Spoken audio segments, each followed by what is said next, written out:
Nag-i-install dito guys ng ano, ng bagong exhaust. Ayan oh. Exhaust pan yan. Tapos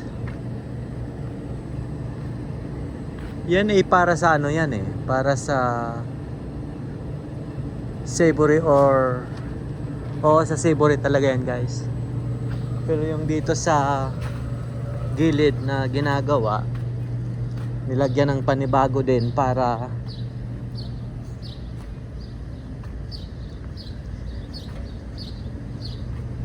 makaseparate yung kusina ng Skytime. Ayun oh.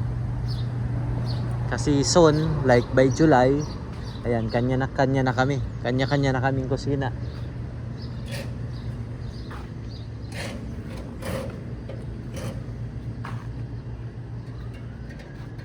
May pulis, anong mayroon kaya at may ano kayang mayroon at umangaw-ngaw ang pulis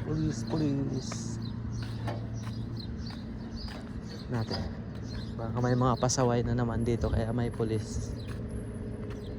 Wala naman.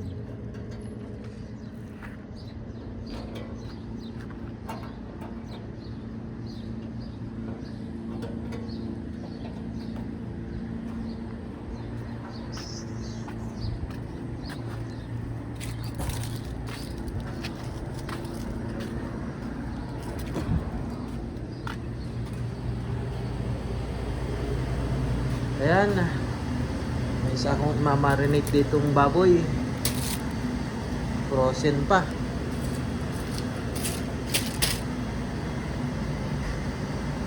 Marinate ko yan bukas. Ipasok ko muna ulit sa cooler para matow overnight, and then bukas ko imamarinate. Ayan, tapos na ata yan guys. Binalik niya na, naibalik na.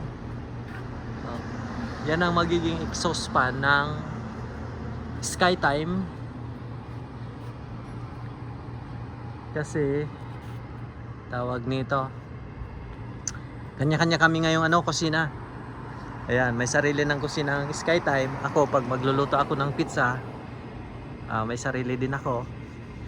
Para hati-hati muna kami sa sa upa guys, para hindi mabigat. Bali magiging tatlong kusina na ito guys. Yung pinaka main, yung talagang kusina, main kitchen ng Savory. Tapos mayroon itong Skytime. Tapos mayroon yung magiging pwesto sa pizza doon sa Miss Y Cake. Ayan, yun ang gagamitin muna nating company for pangsamantala para sa pizza natin. Alright, magandang buhay sa ating lahat.